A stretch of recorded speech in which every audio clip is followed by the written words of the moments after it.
In 1997, I bought Final Fantasy VII.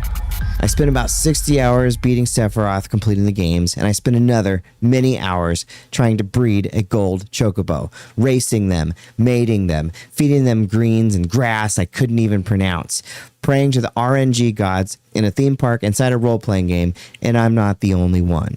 Every gamer has a minigame that hijacked their life. Tonight, we're talking about our favorite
What's up? This is BreakmanX, and welcome to the game show on April 15th, 2026. How's it going, Jess?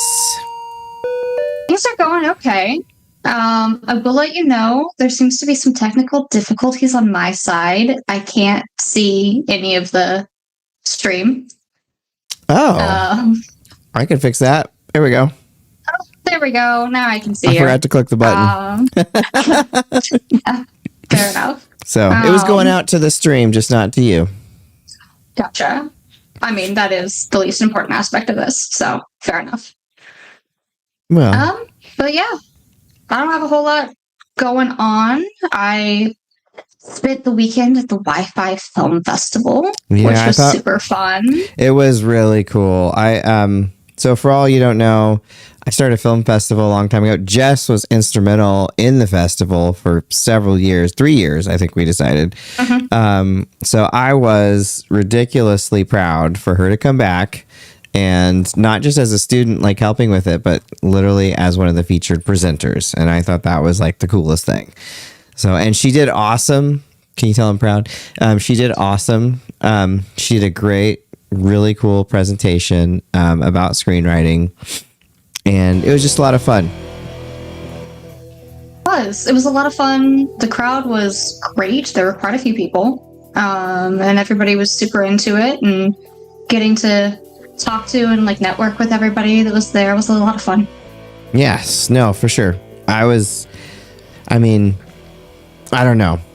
I don't know if there's been a better one than this year. I was pretty proud of you and coming back and the whole shebang. So it's a lot of fun. So if you guys, want to come to a cool film festival, also, on the side, our awards show we did got a ton of comments by the filmmakers. I felt like we had more interactivity on that than we've ever had, and that was just really cool. So 55filmfestival.com. Check it out. We'll be back next year. I'm not going to think about it for like 4 months. and then I'll be back to it. Welcome to the game show. We've been doing this since 2002, one of the first video game podcasts ever made. We ran for over a decade, took a long break, and came back in 2025 because we just couldn't stay away. I'm BreakmanX, and every week I'm joined by a mix of original crew and new blood such as Jess to talk about the games we're playing, the news shaping the industry, and whatever else we can't shut up about. So if you're into gaming, pull up a chair. You're in the right place. New intro, testing it out. I like it. Have you seen the Mario movie yet? I have not. I haven't seen the first one. Okay. Well, I typically actually don't like 3D animation. But I really had fun with the first one, and the new one. We didn't talk about it. We haven't talked about it, I don't think, on the show. But I had so much fun at the movie. I know folks don't think that the second one's as good, and they're probably right, but it was a lot of fun, and it has so many cool references for the Mario games if you've been playing them forever like me. So, yeah, I do suggest you see it. And I was talking to friend of the show, Fenris Wolf Retro, today. He wants to come back on sometime in July, and he's gonna refurbish my childhood Nintendo, my oldest system. So I'm pretty excited about that. That's so exciting. Yeah, he thought he'd come on and chat about that, and then apparently he likes to find prototypes. So he's found some new prototypes and things like that would be pretty fun to hear about. So. Nice. So that's going to be a lot of fun. So it's a Jess and me show tonight, which is always fun. It's kind of fun to have the back and forth. Should mention Jack is out on work in Santa Monica, California. Everyone seems to pretty much be out on work tonight, so everyone's super busy. But I've got coffee and I'm ready to go. Should we dive into the news? And I'm avoiding work, so. Oh, good. Yeah. I'm glad that I can distract you. So, why don't we dive into the news? Yes. So I just have a couple of things. The big one is that they announced a Bloodborne movie. It's going to be animated, rated R, and Jacksepticeye is going to be one of the producers on it, which is super interesting and exciting. I know that he's a huge fan of the game, and so that is very comforting to me, knowing that somebody behind the scenes is as passionate about the source material as I know that he is. That's cool. And I don't know, I feel like animated video game movies just already have like a step up on being good than live action. Like, for sure, just more often they work out, and they're going all the way with rated R. So I am cautiously optimistic. Yes. No, for sure. I agree with you. I mean, it's one of the reasons I'm worried about the Zelda movie, because it's live action and it could easily not be as good as the Mario movie. I should mention Sketchy Ceviche just said sup, and if you would like to interact with us, you can just type something there below on YouTube. And then you can also comment throughout the week. I always read and respond to all of them. And head up BreakmanX.com, go to our Discord. And of course, if you like what we're doing right now, give us a like and give us a subscribe. I think that's all the things. I think so. It was quite the streak, but that's cool. I will also be interested in seeing how that turns out. And I didn't know how you spell Jacksepticeye, and I'm fascinated by the spelling of it, looking at it on the I think I spelled that right. I'm that like 92% sure I spelled that right. That is fascinating. Because it's a word that it's spelled how you'd think it would be spelled. So, for the most part. Very cool. All right, so what's your next bit of news this evening? Moving on, also video game movie related news. The Exit 8 movie came out in the US this week, and I have heard that it is really good. Really? I've not had the chance to get out to see it, and I sadly probably won't. This is a very busy 2 weeks ahead of me, but it's something that I will definitely be checking out as soon as I'm able to stream it in some sort of way. I've heard very good things. It's based off an indie game that it came out only like a handful of years ago, I think. That's essentially, I think it was like billed as a walking simulator, but it's this horror game where you're stuck on a Japanese subway system platform, and you're like trying to catch anomalies to escape. And I've heard that they like handled it really well in the movie, so I'm very intrigued and excited about that. That sounds terrifying, because I've had nightmares since I was a kid, not of a subway, but like not being able to escape a place. So that sounds right up my alley. I never played the game, but I did see it pop up I never on Steam. played the game, I but also I remember love. hearing a lot about it. Yeah. Yeah, I also love Japanese horror. Yeah. So that sounds really cool. I wonder if it's even playing close to me. But that I looks don't cool. know. I That's know it's cool. playing a couple places close to me, but again, I just unfortunately don't think I'll be able to make it out. But I encourage people, if you like horror, to go check it out, because I've heard a lot of really great things about how I guess there's a twist in it that takes the premise and like does really cool things with it. So I've heard that it's beautifully shot. mm-hmm. That's what I heard believe about that it. too. So, like I said, I love Japanese horror. Mm-hmm. Awesome. Well, now that's on my radar. What else is going on, Jess? And then the last little bit of news that I have for the day is that the new Tomodachi Life, Living the Dream, I think is what it's called, comes out tomorrow. And I'm very excited for the chaos. This is the first time in a minute that I've pre-ordered like a Nintendo game. Oh. But I've had it pre-ordered. I played the demo, which I usually don't play demos. And it looks like all of the reviews are essentially saying if you liked the DS version, you're going to like this one, which is all I need. So I'm very excited to kind of break it out and mess with it in a little bit of free time that I carve out for myself tomorrow. Nice. Very cool. Yeah, you need to do that because otherwise your brain will not work well. Got to do the relaxing thing. So that's cool. It's a cozy game. It is. I think I would call it a chaos game more than a cozy game. It gets, again, at least the DS version of the game gets very insane in, I think, amazing ways. But yeah, it's chill. It's a more kind of pick it up and play it as long as you want to, and then put it down kind of thing. It's less, there's not like a linear story type of thing. It's like a fishbowl, create characters and watch them interact kind of situation. I keep thinking of Tamagotchi, which that's definitely not. Tomodachi means friend in Japanese. Ah, that makes sense. So that's cool. Okay, well, I've got a couple things too. So Pragmata, whichever, releases tomorrow.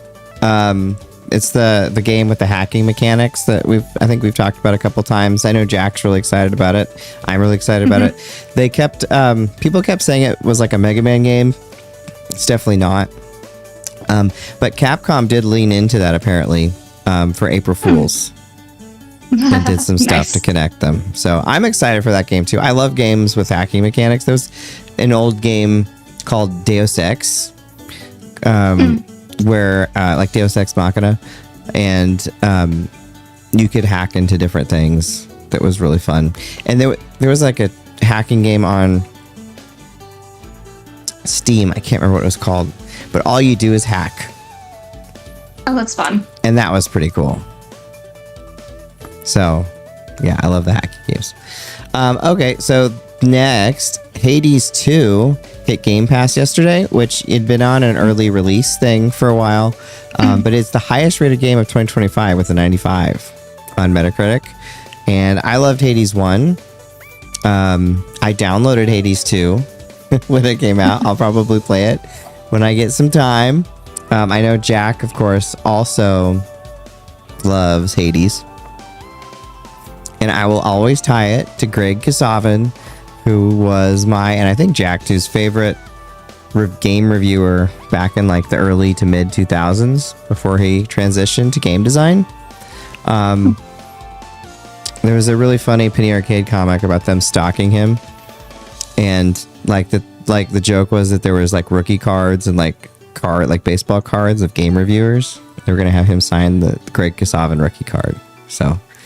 Will always, that's hilarious. Yes, but so cool for that for sure. Another game too that had been in development, I think, since 2021, but replaced. Which it's another Game Pass game, so it's a game I can try out. But I love 2.5D games. Yeah, so E3 2021, which was the last E3 ever. It was played, and it's kind of a cyberpunk pixel art game. I was looking at it before the show, But you play basically as someone with a AI trapped in a human body, and it looks pretty cool. Like the art style looks pretty interesting. It has a lot to do with dodges and parries and things like that. And people are saying that it's very cinematic, so might be a fun one to check out, especially since it's on Game Pass. Disney has been about that one. Oh yeah. You should look at the screenshots and things. It has an interesting cyberpunk. Yeah, I'm looking at it right now. It's fascinating. It looks cool. It looks cool. So we'll see. I'll let you know. I'll give it a try. But not as cool. Disney is delisting games, continuing to delist games. They delisted 15 more this week. It's up to 29, including Dark Forces, which is a Star Wars game Jack loves especially. I like the sequel, but I don't like when they do, because probably they're going to do some sort of remaster or remake or sell it over again, so that people that bought the previous version have to buy it again or something. So probably not a fan of that. And then finally, as we've talked about a couple times, Sony is pulling back on its PC strategy. Still, Ghost of Yotei looks like it's also not going to come to PC. So if Logan was here, he'd be sad. I'm sad too, because I was kind of liking the total multi-platform everything that we had going on there for a little bit. And I'm super sad because like the one thing I don't own is a PlayStation. And with the price of them, my God, will not be changing. Yeah, they're gotten so expensive. Yeah. Yeah, it's ridiculous how.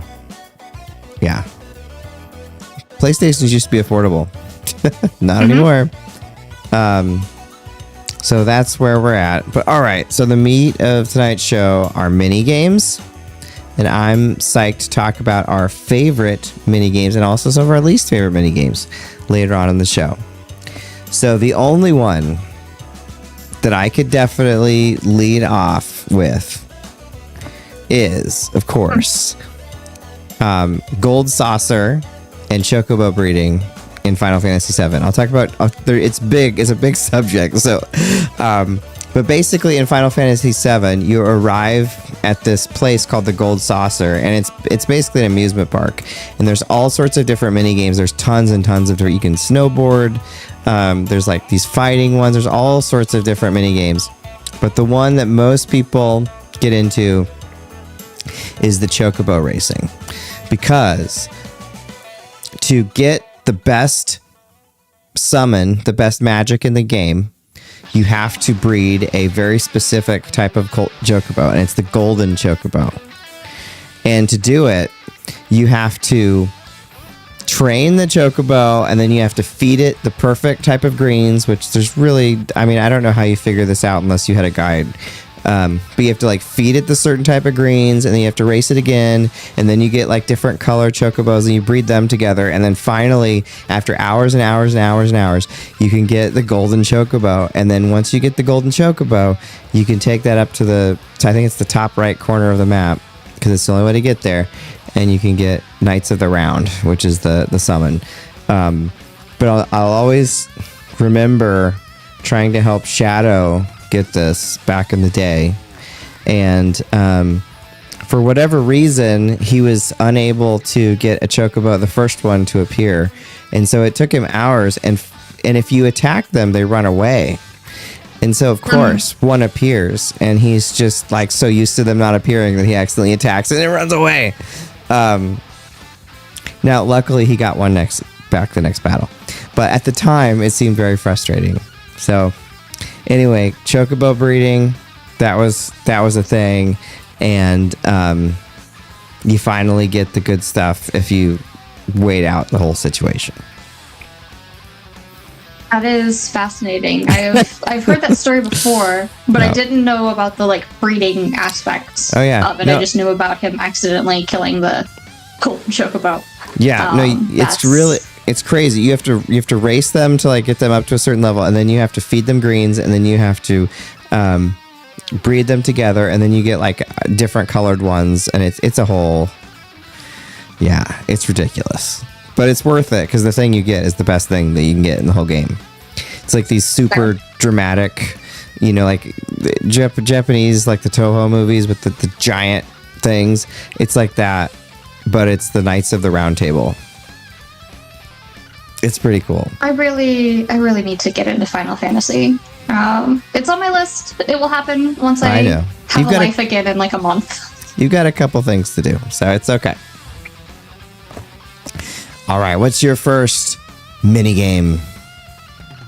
So while I was thinking of minigames, I noticed that there was a trend, and I think all but 3 of my choices follow it, which is they're all just gambling. But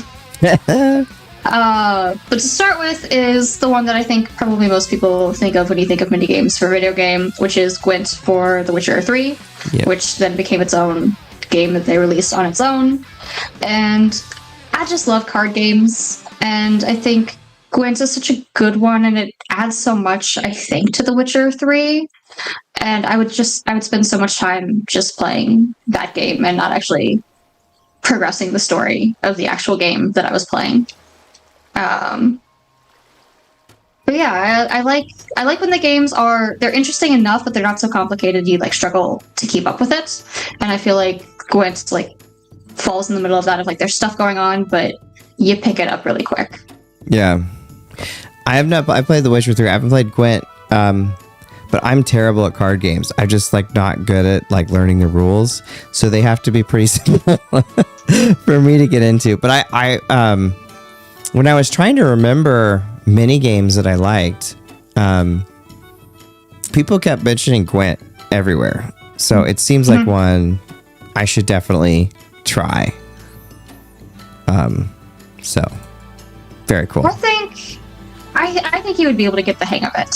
I also, the ADHD part of my brain tends to run away with things, but that one like wasn't difficult for me to catch on to. And I thought it was engaging enough and enough was going on that I was invested in it. Mm-hmm. It wasn't boring, but it didn't take more than I think maybe playing it twice for me to be like, oh, I completely understand what I'm doing here. So I mean, and I will end up loving card games. It's hard for me to get in them. Maul was always really good at patiently explaining card games to me so we could play them. Because otherwise I just would never get it. And probably explaining it multiple times.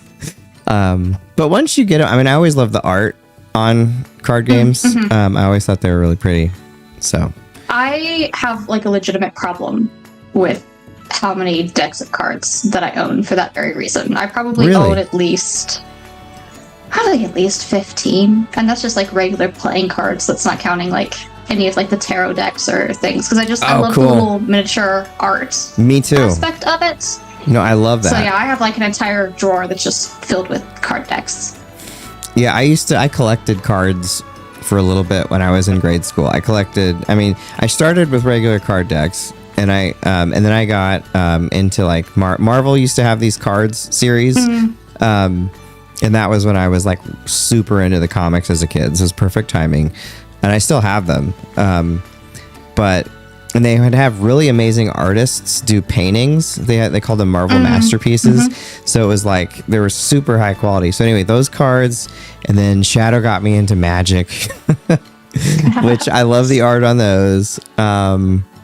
And just any card. I mean, I would like, I just love, there's something about that form factor and having art on it that's just super attractive to me. Oh, yeah. No, I had quite the Pokemon card collection. Oh, cool. And I know it's somewhere in my parents' house because I remember packing it when we moved a couple years ago. And so it's somewhere. I have no idea what box it's in. So that's actually pretty high up on my list of things that I want to like dig through and find when I get back. Yeah. Because I had like a huge, thick binder. That's awesome. Just full of them. That's awesome. Yeah. See, I was really tempted to buy Pokemon cards, and you know my history with Pokemon, just because I like the artwork on them. And luckily the kids got in them, so I could just look at theirs. But yeah, I think it'll be fun for you, I think, if you're able to find them, just to go through them. When I came back home, I found my magic cards, like super randomly. And I was never good at that game. I liked the pictures. And it was fun going through them and just remembering, you know, the different cards and when I got them and things. So, yep. I never figured out how to actually play the trading card game for Pokemon. Like, me and my brother and my cousins were all into it, and none of us ever actually sat down and learned the rules, and so we would kind of just play, like, made-up versions of the game that usually devolved very quickly into us screaming at each other. But I loved to just, like you said, just stare at the artwork, and I would spend hours just, like, rearranging the binder by different, like, organizational things instead of actually playing the game they were meant to play. Yep. Very, very cool. Awesome. Well, if you find them, I'd love to check out your collection sometime just to see what you got. They might be worth money. You might be able to, I mean, I don't know if you'd be interested in selling them, but... I don't think I had a whole lot of, like, super rare ones, but I wouldn't be surprised if there's, like, a couple in there that, like, none of them are, like, the crazy expensive ones, but I'm sure there's a couple that are higher dollar than when I bought them. I remember I had a Cyclops card, and I don't know, I didn't even really like Cyclops, but for whatever reason, the particular drawing of Cyclops I loved, and I would carry him around everywhere when I was in like 4th grade. And I still have that one. You can kind of see the edges are a little frayed because I took it around. But very cool. All right, so my next one is not a card game, but I do have a few on here. Is the Chao Garden from Sonic Adventure 2. So mentioning my misunderstanding of Tomodachi Life as Tamagotchi, the Chao Garden was basically Tamagotchis.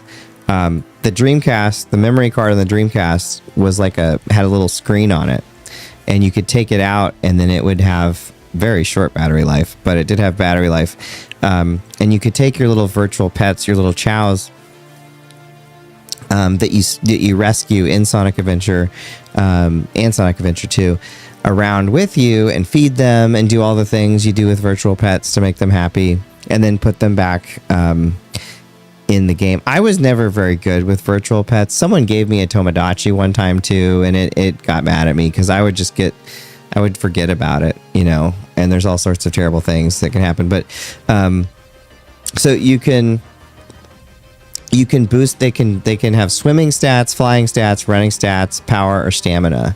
And the way that you raise them also will change their physical appearance. So if you give it a lot of rabbits, then it will grow rabbit ears. If you give it a lot of penguins, it'll start to waddle.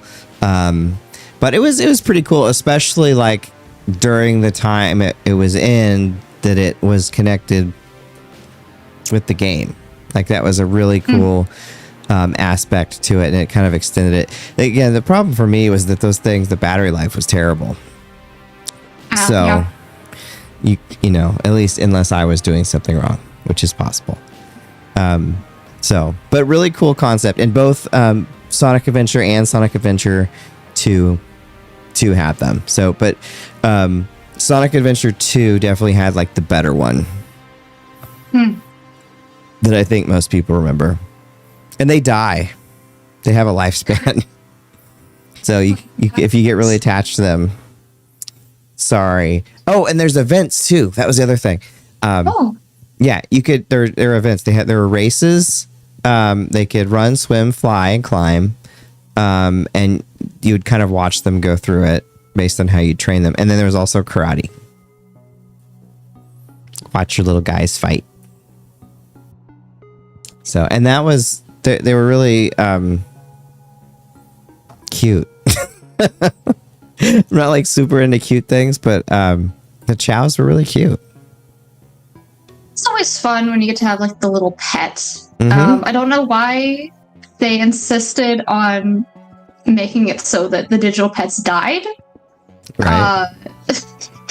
Because I feel like that was very traumatic for a lot of children that played with those kind of things. I can imagine. Like I remember Especially when you get attached. I had a Tamagotchi and it died, and like my Tamagotchi mysteriously disappeared the next day because I think my parents were just like, we can't let this happen to her again, because I had like a full mental breakdown when it died, because it was like, oh, it's my pet and it's dead now. And so I just don't know why they ever thought that was a good idea. Yeah, that's pretty good. That's pretty funny. Another pet that I remember, so Phantasy Star Online, you had a thing with you, and the more you powered it up, like the bigger it got, and then you could even have multiple ones. But it'd be really funny because if you went into battle and you hadn't been taking care of your pet, you'd have like this tiny little thing that like did nothing, and then you'd have people with these like gigantic like dragon like things. So you could really tell like who was taking care of their guy and who wasn't. Oh, I remember Pokemon also had like a version of that.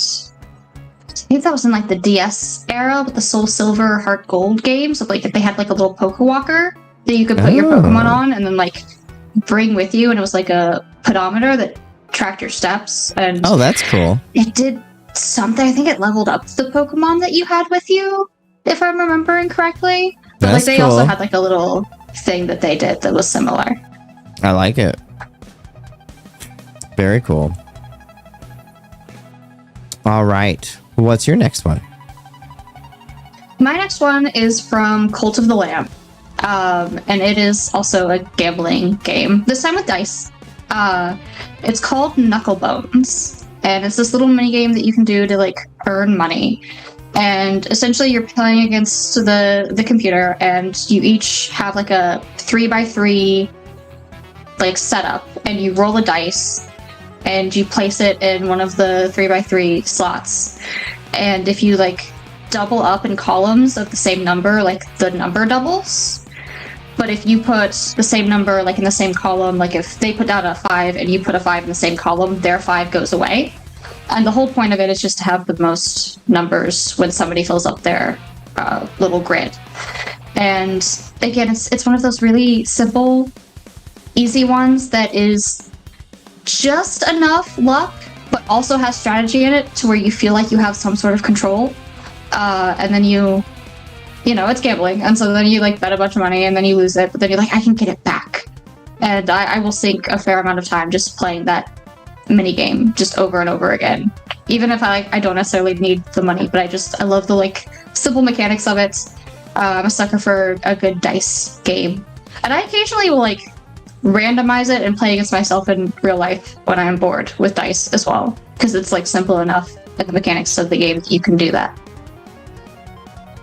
That sounds fun. That sounds like something I could play. Simple enough for me. I really do need like simple rules for mini games. This is probably,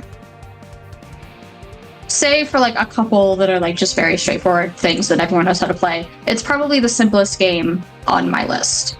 Okay. It really is roll a dice, place it down, try to double up numbers, try to get rid of the other person's dice.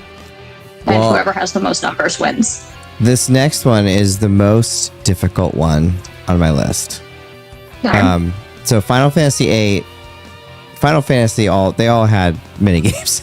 So when I was thinking of this, they kind of hit me first, since I love the series. But so Final Fantasy VIII had this game called Triple Triad, and it's been so long since because anytime, like when Logan and I were going through it on the stream a year or two ago or whatever, I did not touch Triple Triad. But the very first time I played it, I did play it and enjoyed it. But because it's been so long since I've really played it, I'm going to have to read kind of the rules so I don't mix them up. But basically, you collect cards with 4 numbers on them, on each edge, so top, right, bottom, and left, ranging from 1 to A. A is 10. You play on a 3x3 grid. You and your opponent take turns placing 1 card at a time, and when your card's edge number is higher than the adjacent edge number of a neighboring card, you flip that card to your color, and whoever controls the most cards when the board is full wins. That's the basic part of it. But you can collect cards throughout it. You can convert cards into items and magic in the game. So you could basically use this card game to get ridiculous, and that's what I did, get ridiculously overpowered in the game without having to go through all the grinding and all that. But the thing that is irritating is different regions throughout the game, different parts of the map have different rules. So some have different mechanics. So like One was called Same, and if you placed a card where 2 or more adjacent edges match the neighboring card's numbers exactly, then you flip them all. So, and then there was one called Plus, where it was the same idea, but you'd added them together, and then there was one called Random, where your hand is just randomly selected. And that was too confusing for me at the time. I don't think I understood what was going on. But it was cool to have such a advanced card game built in that was varied, and throughout the game you could challenge people throughout the game. That's really cool. Yeah. Yeah, it's pretty cool. Until it got too advanced for me. But I know a lot of people that like love this game, and that was like their favorite part of the game. So pretty cool. So what is your next one? So deviating a little bit from the gambling for a moment. Oh no. I know. Well, trust me, we'll get back to it. I'm gonna go with the arcade games in Stardew Valley. Specifically, so there's 2 main ones that you can access, and one of them I find a lot of fun, and one of them will be on my list of ones that I do not like as much later on. But the one that I really like is the Prairie King arcade game in Stardew Valley, and it's essentially just like a little like shooter, like pixel old school arcade game, and you can play it in the saloon, and then it's also part of a cutscene with one of the marriage candidates. And it's really simple, but it does get like difficult, and you got like little power-ups that level up your guys' ability to like shoot the bad guys, and you get an award when you reach the end of it. And it's just really nailed that like old school arcade game feel.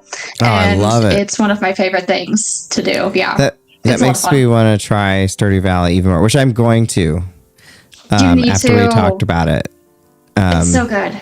I am excited. I'm going to try it. I really liked also the fact that he trolled people in that video. That was it. So both you promoting it and him trolling. Yeah, and now the arcade thing. I have to check it out.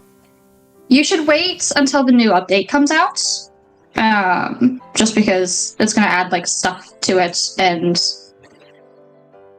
typically when the updates come out, it's fine to continue from your save, but like sometimes things are a little bit weird, and so it's better just to be able to like experience it from the start. But I cannot recommend that game enough to anyone, and it's got all these like small like little things. There's something I think for pretty much everybody in that game to enjoy, because you've got like these little mini game things. I've got a couple more mini games from there that I'll talk about throughout here, but there's also there's the farm sim part, there's the dating sim part, there's light combat in the mine, so like there's a little bit of everything in it, and it's just such a great game. Very cool. Yeah, I should definitely check it out.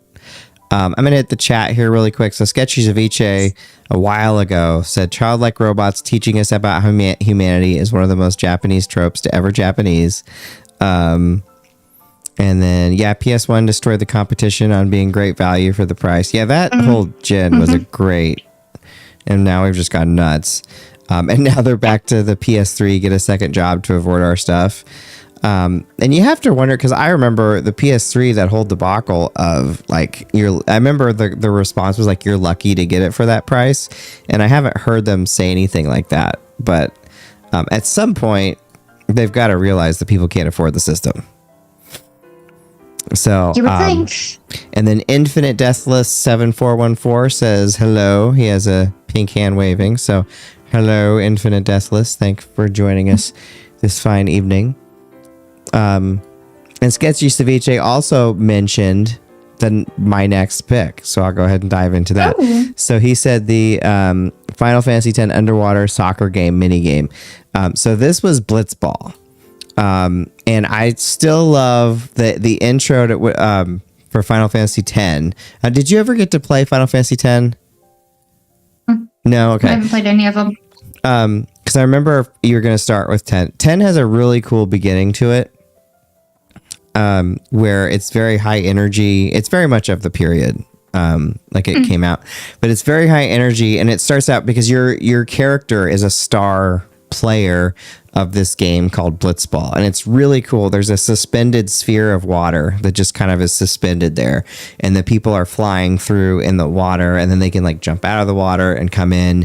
It's basically soccer in water, but it's super stylistic and super cool. And Nobuo Uematsu, the Final Fantasy composer, composes a pretty cool metal track for while they're playing. But it's basically, so you have 2 teams of 6 in this spherical thing, and it has to.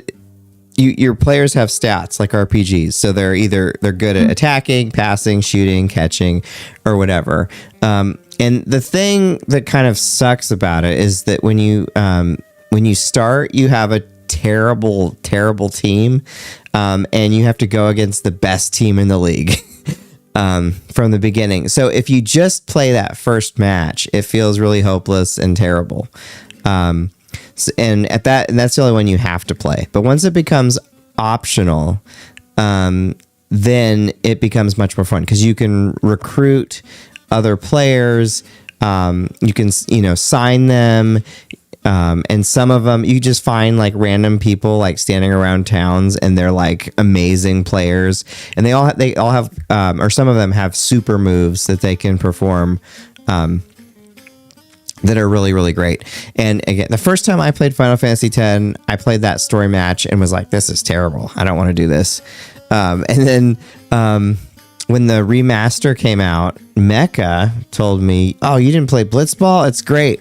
So I tried it again. And it is. If you get into the recruiting and doing all this stuff, it actually becomes really, really fun. And Waka, one of the characters, the only way to get his best weapon, you have to win tournaments to get it. So if you want to be a completionist, you have to go through it. But it's pretty fun. What a terrible way to introduce it, where you're playing with a team that can like literally barely catch the ball. Like you pass it to them and they like can't catch it. And then you're playing against like the greatest team in the game. So I don't know. It makes it seem very not fun. But it gets fun. It gets more fun. That is fascinating. That is making a strong case for me starting with 10. I mean, I think it's like modern enough that it's not going to feel like a huge step back in time. And it's good. There's a lot of really good. I still think 7's the best, and Jack will tell you 6 is the best. But 10 has a lot going for it. The thing that 10 has going against it is it's the first one with voice acting, and some of it is good, but the Japanese directors were directing the American actors to speak English in the Japanese inflection, and so some stuff comes off because the actors are good that they hired, but some of the performances and some of the parts come off super awkward, and so you just kind of have to overlook it. But there's a whole like corrupt religion theme of the game, and yeah, I think you would like it. The story's pretty cool. I own it. I also have 7, and I think I have 6 because those were like the 3 when I asked that everyone was saying. So it's just a matter of they're all which great. One to tackle first. I think it depends on how dark you like stories. Like I feel like 6 of those it's not a light story, but it's the lightest of the stories. I would say 7's the darkest, which I think is why I like it. And then 10 is in kind of the middle. Gotcha. But yeah, 10 has this whole cool like life or death thing, which I don't want to spoil for you because there's an interesting twist. That is pretty cool, and the twist at the end I did not see coming. Very interesting. Yeah, I will get to them. They are like first on my list when the summer rolls around. So, well, it's whenever you get a chance. I'm super stoked to see what you think of them. The other thing I'll say about 10 is Tidus. There's a whole thing with him and his dad, like he can never live up to his dad, and if that type of story bothers you, then you'll hate it. Like, you have to be okay with like the not living up to your dad's storyline, because that's a huge part of his story, and some people just can't take that. Fair enough. I think I probably would be fine with it, but I can see how that would not work for some people. Cool.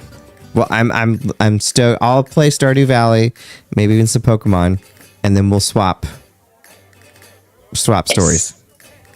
Yes. Cool. I'm very much looking forward to it. Well, I think, speaking of which, what's your next one? So my next one, we're going back to the gambling. Oh, yeah. And maybe one of the first instances of gambling in a video game that I encountered as a child, which is in the Pokemon, Silver, Crystal, Gold, and then the remakes of that, like Soul Silver and Heart Gold.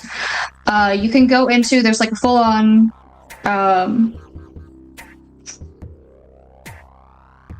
what is the place that you go to gamble called? Casino. There's the word. I thought there was like a special name for that game, so I was like, oh, no, I don't know. I don't play Pokemon. I just couldn't think of the word casino. It's fine. It's been a day. But anyway, you can go into a casino, and there's ways that you can get like Pokemon that are very difficult to catch by getting like tokens in this casino. And one of the games, the main game, maybe the only game, if I'm remembering correctly, is called Voltorb Flip, which is essentially like Minesweeper, where you're given this grid of cards, and on the top of it, it puts how many like points on that row or column that there are. So there's cards that have 1, 2, and 3. And then on the bottom, it tells you how many Voltorbs are on that row or column. And essentially, if you click on the Voltorb, it's a mine and it blows up on you. And you have to get all of the 2 and 3 point cards flipped over in order to progress to the next stage. And then I think it's your coins double if you get to the next one. But if you hit 1 Voltorb, it's game over and you lose everything. So it's like really high reward, but also you can't mess up at all in it. And I actually found, as I was like looking into it, because I remembered the casino and I like was trying to remember like all the games in it, and I found like a version on the internet of Voltorb Flip that you can play. Oh, and I cool. literally burned like an hour today just doing that. And it's very thinky. In some ways, I find it more difficult than Minesweeper, because at least with Minesweeper, you get the number tells you like how many mines are around what you clicked on.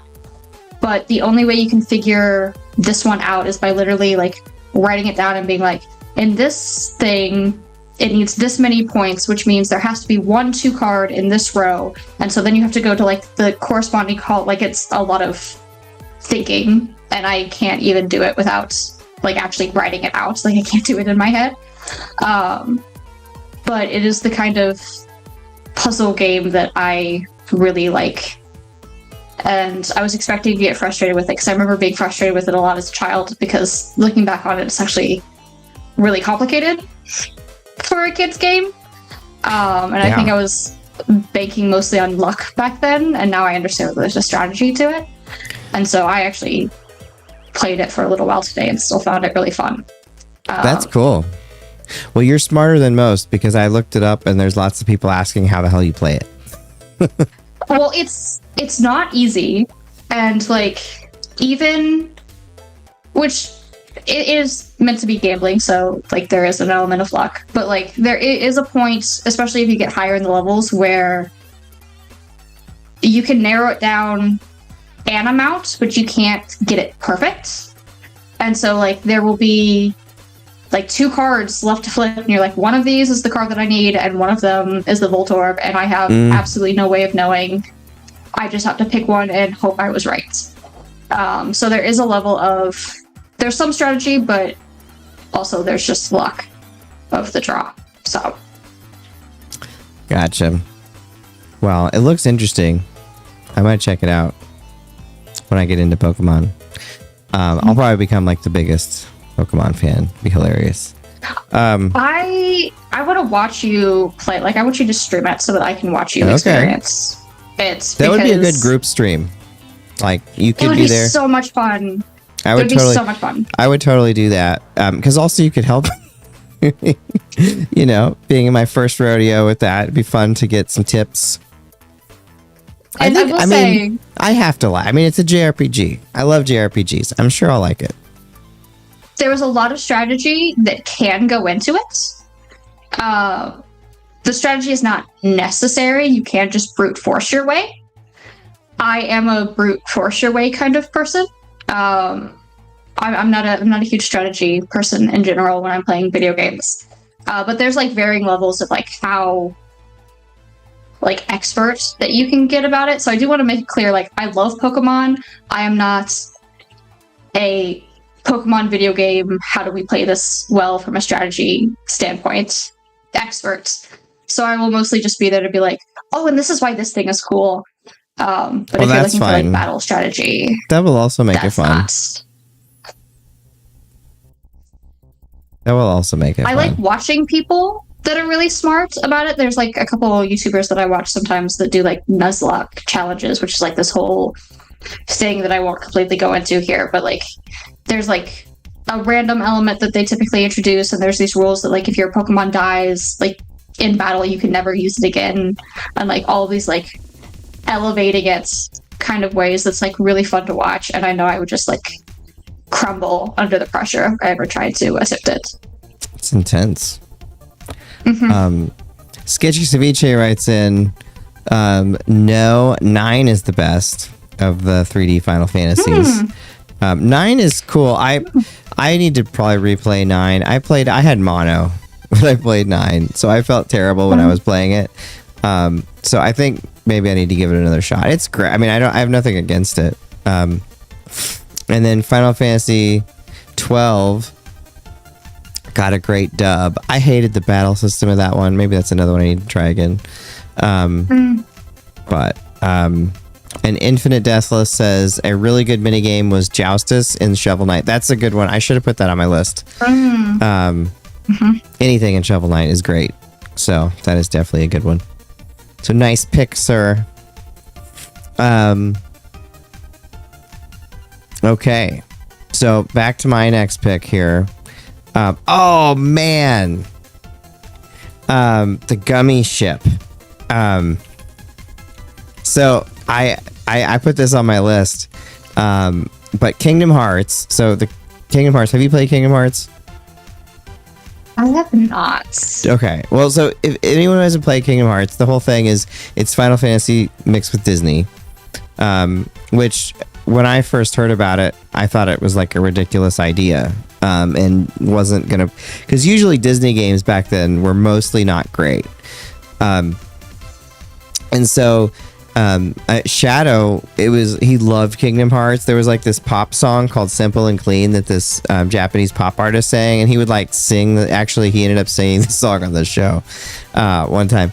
But so you're basically kind of, you go through different worlds, and the worlds are mostly Disney worlds, and there's some Final Fantasy characters thrown in from the different games, like Sephiroth's in it, and it's interesting, and it's done pretty well. And your compatriots, your friends are Goofy and Donald Duck, which, you know, who doesn't want to be friends with them? So anyway, there's this thing called the Gummi ship. And you kind of have to fly. It's basically a shooter level in a ship where you're flying in between the worlds. So when you go from like, and I can't remember which ones are in which game, but like you're going from like Jack Skellington's world to like Hercules' world or whatever. You have to fly a ship to go to the worlds, and so you can edit this ship, and you can have all different types of cockpits, engines, wings, weapons, armor, and they affect the stats of the plane, and some of them can fly better, some of them can fly worse, and people have done things like recreations of like Star Wars ships, and things like that. And then Kingdom Hearts 2 improved these with, you had like better controls, cooler levels, and then more objectives than just like not dying.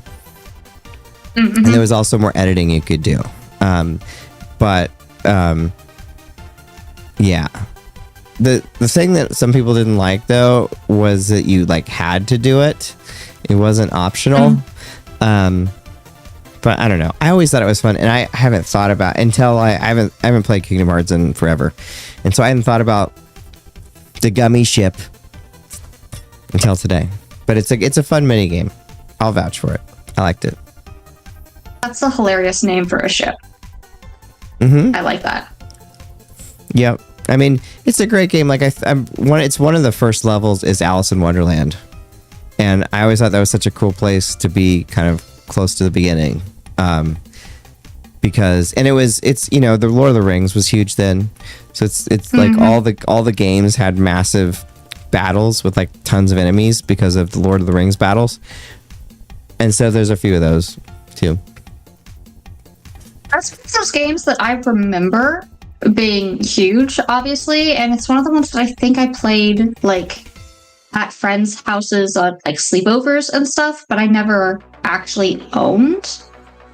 So like I know I've played it, but I also know I haven't played it like from start to finish. It's a good game. I mean, the story is kind of batshit crazy, and I don't necessarily mean that in a bad way. Like there's just a lot of twists and turns, and it's pretty cool.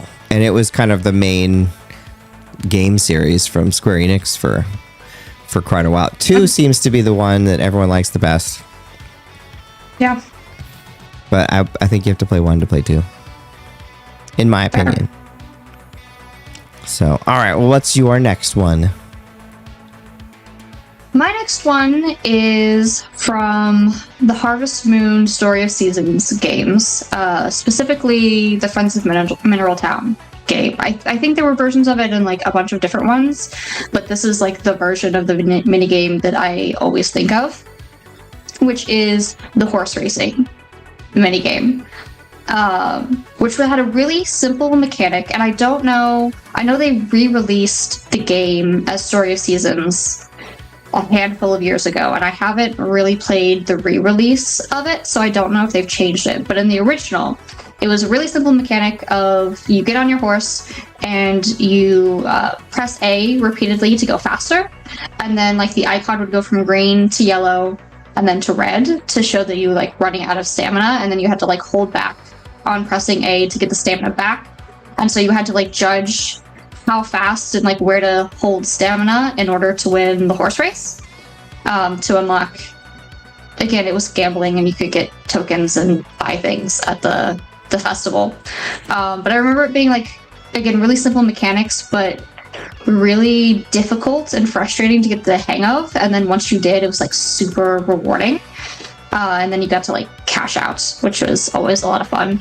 And then it had the added like emotional connection of like you're winning with your horse, or on the flip side, getting really, really pissed off at your horse because no matter what you did, you couldn't seem to win the stupid race, and you kept betting all your money on it. So that was always like really fun, and I look back really fondly on it. Cool. That sounds fun. See, the cool thing about mini games too is if the game allows it, you can just jump into them. Yeah. Which is nice. And this one was specifically tied to a festival, a yearly festival. So you only were able to do it once a year at the festival. So it wasn't something that you could like access all the time. Just jump into. Which I appreciated because like it gave... I hate when there are like festivals and these kind of games and all you do is like you show up and you talk to a couple people and you get some like technically unique dialogue, but probably the same dialogue you're going to get at this festival every single year, but there's like nothing else to be done. Mm-hmm. And so I always appreciated when there's like this extra level of like mini game. And they would do a lot of like competition type things, but a lot of them would rely on like how good of produce that your animals were producing and like all the stuff that like you were building up, but it wasn't a mini game, right? Like you just showed up and if you got gold star milk or whatever, you win the competition, or like the egg festival, there was like that. So I appreciated the ones that actually had you playing a mini game in it. Cool. And, it also gives it just more power if it's limited. For sure. So, very cool. All right. So, my next pick, and again, going back to Final Fantasy VII, but it had a lot of mini games. And I found out, apparently a lot of people don't like this one. I like it. So, basically, it's Fort Condor. And it's a tower defense game, and this is before I knew what tower defense was when I played it. But there's a fort built on top of a giant condor, and the Shinra, who's the evil company, they have troops that are marching up to take it, and you basically get to hire and place units along the mountaintop to try to stop them. You have to spend your own gil to deploy fighters, defenders, catapults, fire catapults, and a bunch of other type of units to kind of stop them from going up. You pick the unit types and the placement, but the game itself does all the fighting. And if they break through your defenses, you have to fight a boss battle, like in the game itself. So again, apparently people didn't like it for a lot of reasons. It was kind of awkward. You could tell it wasn't like the focus of the game, but I thought it was like a fun diversion. I mean, it was just kind of fun, like in the middle of the game, to have something completely different to do it. And I'm talking about the original version. It's different in Rebirth, but yeah, I liked it. I guess most people didn't. I thought it was fun, and I think you get something special if you can do it without having to do the boss battle. I think you get like a materia or something, magic. So it's pretty cool, and like it's a condor, it's a giant bird. Yeah. So what's your next? Yeah, what's your next pick? So shifting tone a little bit, but still keeping in the vein of gambling to a certain extent, is Resident Evil 7. There's the DLC where you play 21 as Clancy, as you're going against Hoffman, and you're essentially playing for your life as Lucas engineers. Like the first half of it is you're playing against this man, and whoever loses gets their fingers chopped off, and then after you win, there's another round, and then it goes to there's electric shocks, and then I don't remember the exact way that it plays through because it's been a minute since I've gone through Resident Evil 7. But I just remember it ending with this other dude losing to you, and then he gets killed by a giant saw. So gambling with your life unwillingly because Resident Evil 7. Of course. Very cool. And again, the scariest Resident Evil, I think, too. Oh, absolutely. And also, it was kind of fun too because the whole point of Resident Evil games is you're moving through them, and so it was cool to go to this DLC where you are immobile, and the only thing you can do is play this game and hope to avoid the horrible stuff that's happening. So it felt like a kind of a different shift for the game, and I thought it was a really fun idea for a DLC. Just throw in a fun twist on Blackjack. Cool. Well, Jack would be happy with my next one because it's Final Fantasy VI. And I don't know, back in the day, I didn't like this one, but on a replay, I thought it was kind of cool. But basically, it's the Colosseum in Final Fantasy VI, for those of you that have played it. And it's like a arena type thing where you bet on your battles in the world of Ruin. And so you wager an item. So you pick an item that you're willing to bet. And then you pick your characters that you want to fight. And you don't get to control the paper, your fighters. It's basically AI and what you think they will do. So your character is going to use basically random actions, and it's basically all about the preparation. So what character are you sending in? What are you equipping them with? What abilities that they have? And you kind of just have to hope what to do. You could strip a character down so that basically they'd only have a certain thing that they could do, or weapons with automatic effects to kind of help to minimize what was going on. But if you could bet an item, and then you could potentially get specific rewards. So if you bet certain items and then you kept winning, you could eventually get some really great, basically the best equipment in the game. You get like the Ragnarok sword, the Illumina, the Economizer, all sorts of cool stuff. But again, this was something I did, like the randomness of it wasn't like a thing for me. But it's just another cool little thing that's built in, I think.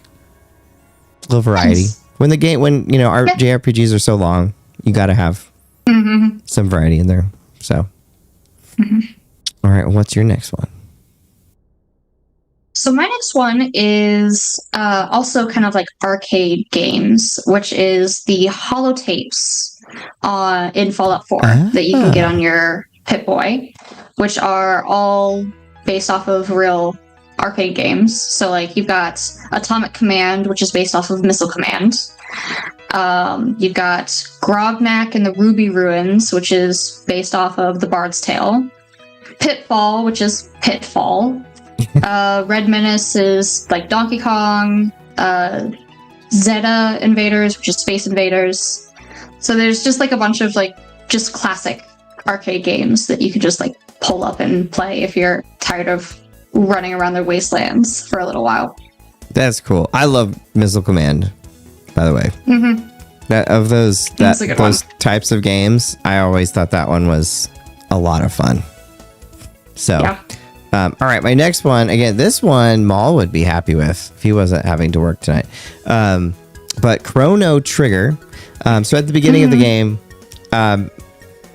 Chrono Trigger is an older game, Jess, but I think that one might be one that you might be interested in as well. Well, I played part of it in my class, right? In the class, and I've always meant to go back to it, and I just haven't. I might own it on Steam actually, if I remember correctly. I think it was on sale, and I bought it. Yeah, no, it's cool. I don't want to spoil anything about it, but the time travel element and all that just works really well.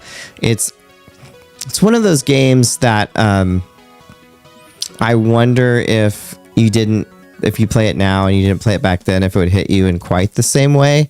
But at the time, it felt so incredibly epic, and just so well crafted. And it's like a dream team. It's the Final Fantasy and Dragon Quest people working together, and then the Dragon Ball Z artist. So it's like all these people working in something you'd never had happen today. But the mini games I'm talking about, so in the very beginning, there's this Millennial Fair. And before you can do anything, there's a bunch of things that you can do in it. And so there's a bunch of activities. There's like a soda chugging contest where you have to mash the buttons to try to drink as fast as you can. There's a strength tester. You have to hit this bell. There's a racing game where you race around this thing. Let's see, there's the Tent of Horrors. It's like this haunted house thing with some challenges inside. And then there's the one probably everyone knows because you have to do it, is Gato. He's this singing robot that you fight, and he can give you some of these silver points. But what's interesting, is so while you're doing this, there's also a game mechanic where there's different things that can happen that you can do. So there's this bag on the table, and it's this old man's lunch. And it's early on in the game, so you don't really know what's going on. But if you take it, it counts against your morality because you've stolen some old man's lunch. But you're just starting the game, so you might think, "Oh, am I supposed to take this?" Thing.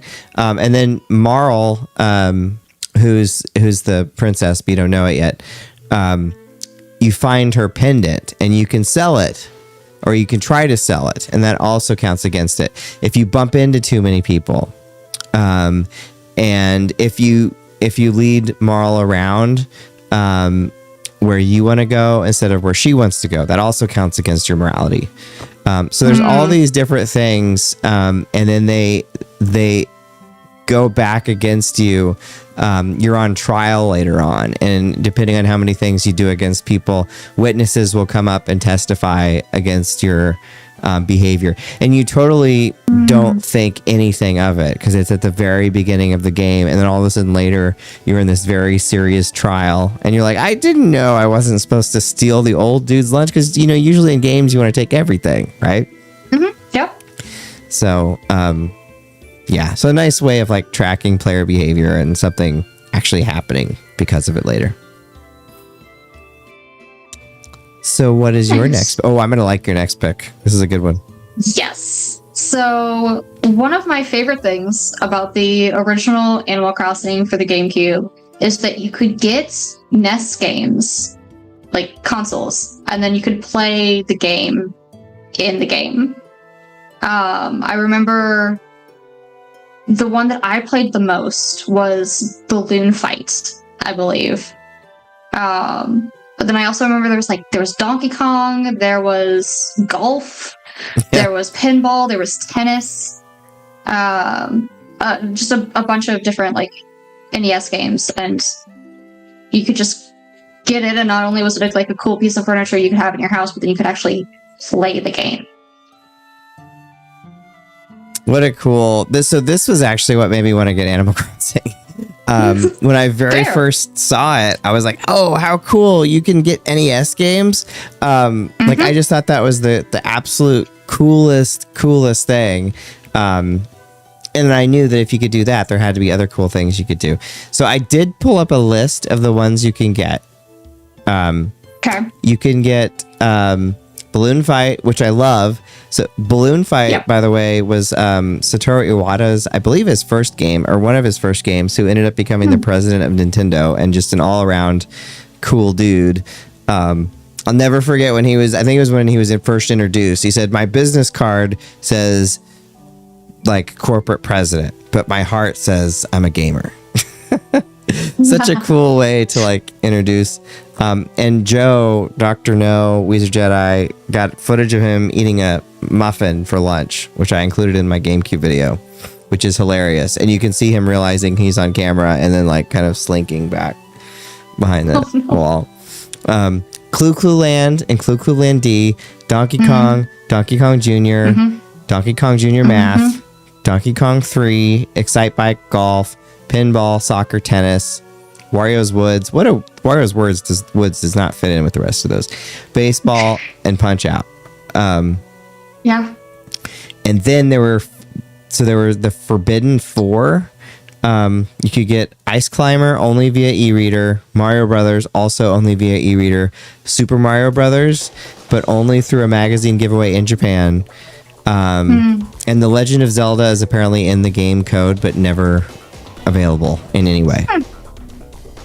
Fascinating. So you can tell how cool I think it is by the fact that I looked it up. Yeah, but like it's super fun and not really something we've seen done. Of like putting your games like fully playable on that scale for like Nintendo. Yeah. And especially like Nintendo is super against emulation. So I think it was one of the first times that they, to my recollection, that they emulated games. But yeah, I remember seeing that in the magazines and I just thought that was so cool. Because originally I saw Animal Crossing and it didn't seem like my type of thing. And then I saw that and I was like, okay, it can't be that bad. And then it's one of those games, at least for me, where once you start playing it, it just becomes fun and chill and you just want to kind of keep going to see what happens. Yeah. Which I love. So this next one I know is a game that you like. So Paper Mario 1000-Year Door. Also for GameCube. So this is one, and I need to replay this game because I haven't played this in a while. Do you know which one I'm going to pick? Well, I guess I have it on the list. I think so. But I think so. Yeah. But it's the wrestling in chapter 3, right? So the cool thing about this is, so you're going up through the themed opponents. You have like, what is it, like the Iron Clefs. It's been a while since I've done it, but I remember that one, and like the Fuzz. And you play it just like normal Paper Mario fights, except there's a live audience that watches, and their size and like how much they like you and are into it affects the star power meter to be able to do like your special moves and stuff. So if you just like do the same attack over and over again, your crowd shrinks. But if you do different things, stylish stuff, and make it more interesting, the crowd will go crazy and your star power will feel faster and you can do cooler things. And when I first played this game, I thought this was the coolest freaking thing. Yeah. Like, and I've never really been a wrestling fan. Not saying anything against it, just wasn't my thing. But this I just thought was super cool. And I love how Nintendo, when they do like themed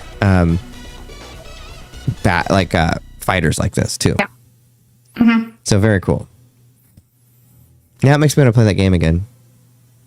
I really, really want to play that game again. There's a couple like old GameCube games that I have not played in well over a decade at this point that I want to get back to. And there's the remake on Switch, and you should check out for sales because I got that game, that and Super Mario RPG for super cheap. I don't remember what store. It was some store. I don't know. It wasn't Temu, but it was like some weird store. And I didn't get my stuff stolen. But I got both of those games for like super, super cheap. So. Yeah, I need to. I think I have negotiated with myself that my graduation present is getting a Switch 2. Oh, cool. Because my old Switch it does its best, but I got the handheld one. The lights. Oh, yeah. Uh-huh. And so, like, it just isn't cut out for things, and there's a bunch of new games that I really want to play. So I imagine I will get the Switch 2 and then be fully immersed in the world of Nintendo games for a minute there. I think you'll like it. I mean, one of the things, honestly, I like about it is it's so much faster. Like the speed, especially like for someone like you and me that are super busy, there's nothing that drives me more nuts than just having to wait for something to load or do this, or even just download games, whatever. The Switch 2 does everything faster, even for the old stuff. So I had to wait the other day I wanted to pre-order the Tomodachi Life, and I had to wait like a solid 60 seconds just for the eShop to load. Yeah. Yep. And I was like, I can't do this. Yeah, no, it's fine when you're like a kid, you know, and you've got like time to burn, but as an adult, where like, you know, that minute could have been like the minute you had to play games that day. Right. Yeah. So, I think that's the plan, and I plan on diving into a bunch of old Nintendo stuff. So yeah, for sure. I mean, it's definitely BreakmanX's favorite console since the GameCube. She loves the Switch too. That is a high endorsement. Yeah. So plus, I just really want to play Pokopia. So yeah, yeah, they'll get you with that game. So all right, what's your next one? So I'm sticking with Animal Crossing for this one, but I'm going to New Leaf, which had Tortimer Island tours. I don't know, did you ever play the New Leaf one, or did you just play the GameCube? She played the New Leaf one. Is that the one on Switch, or is that the one on 3DS? DS. DS. Oh, regular DS. Okay. I did not play New Leaf then. Right. I've played the one on Switch and I've played the GameCube one, or the two. So it was actually interesting because while I was like sitting down and thinking about this was like one of the things that I kind of miss in New Horizons that I wish that they had, which is that they don't really have any mini games in New Horizons. But in New Leaf, you literally could go to an island where Tortimer he's retired and now he like lives on this island, and it's you can do these island tours, which are essentially just like mini games of there's like a balloon hunt and bug catching and fishing and gardening and all of the stuff. And based on how well you do, you earn stars, and then based on how many stars you've earned, you can unlock more difficult tiers. So like if you're doing the bug hunting one, it'll start out like super vague with like the easy bug catching tour, and any bug that you catch counts. And then like later on down the road, like I think they were like beetle specific, and like only beetles counted if you caught them. And it was just kind of a fun. It was a second location, which just always feels exciting when you get to go to a new place.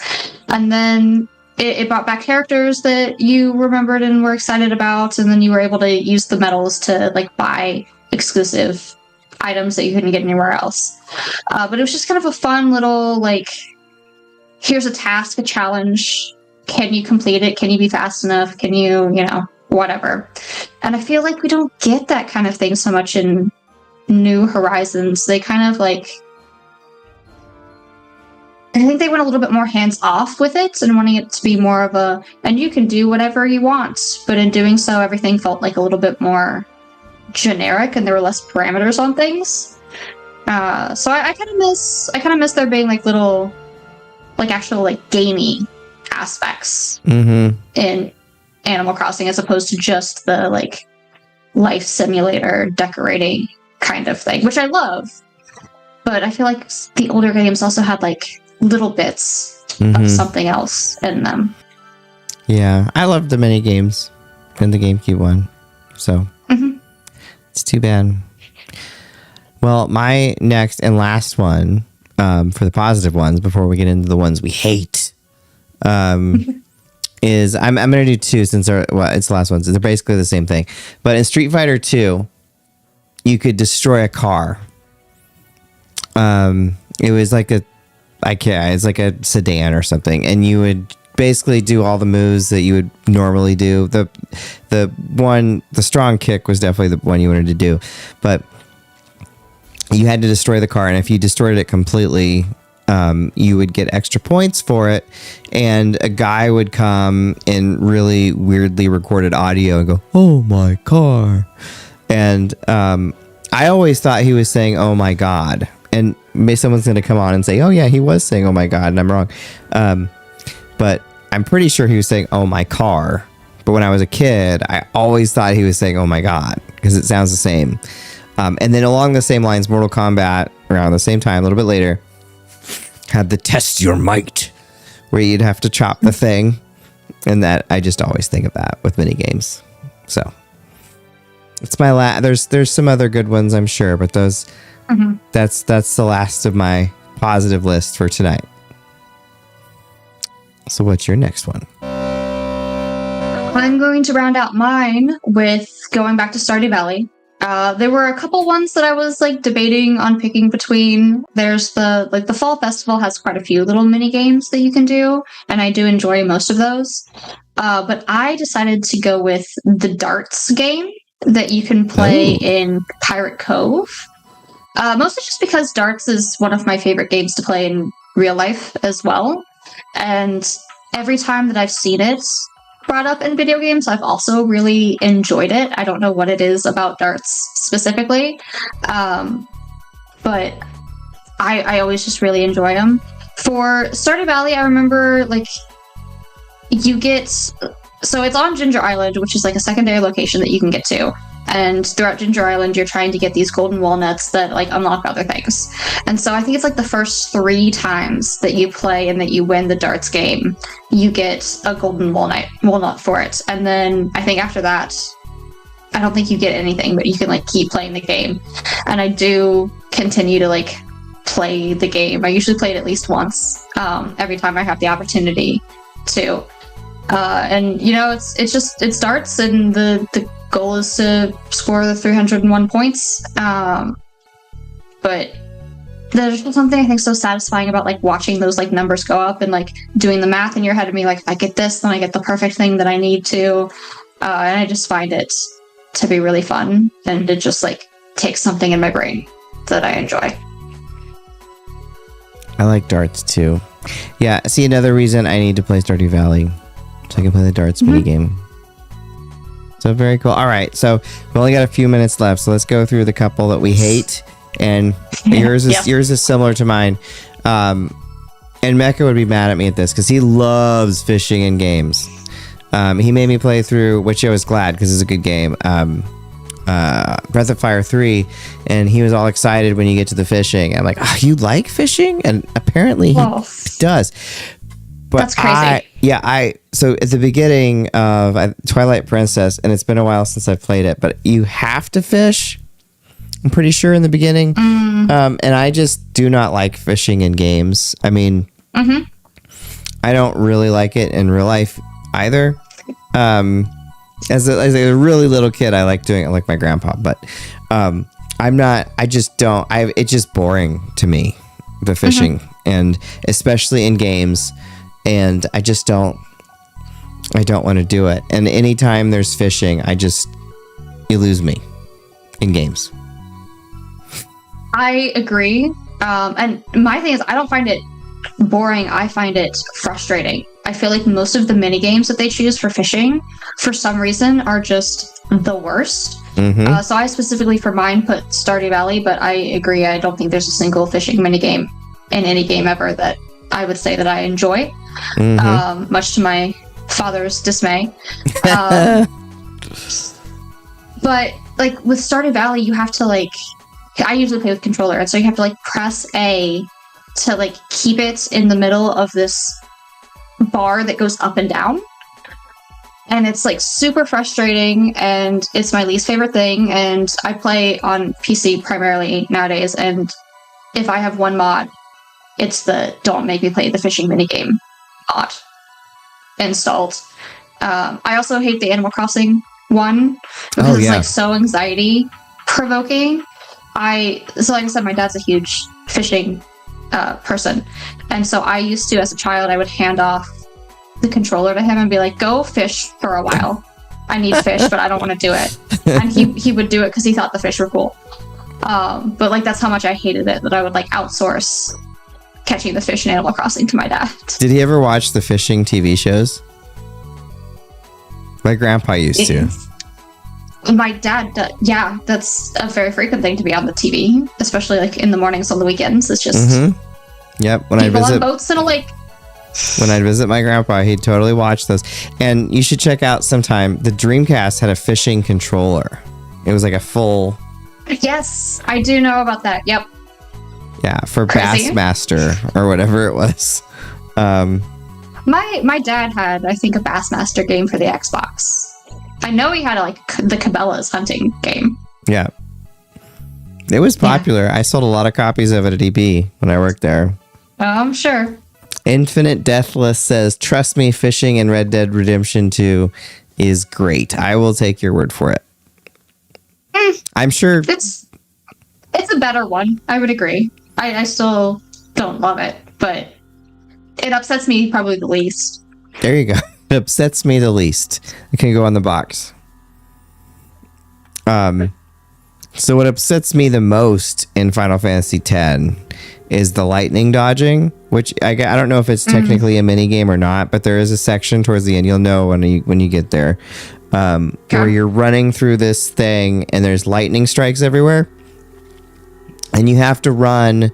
And if I remember right, you get to kind of a lightning rod thing, and you have to wait, and you have to time. It's been a while since I've done it, but you have to time your running through it, and it's just super freaking annoying. It's really the only part about Final Fantasy X that is like super irritating. Yeah. Of the things that you have to do. There's a boss in Final Fantasy VII in the mansion that's like a random house thing.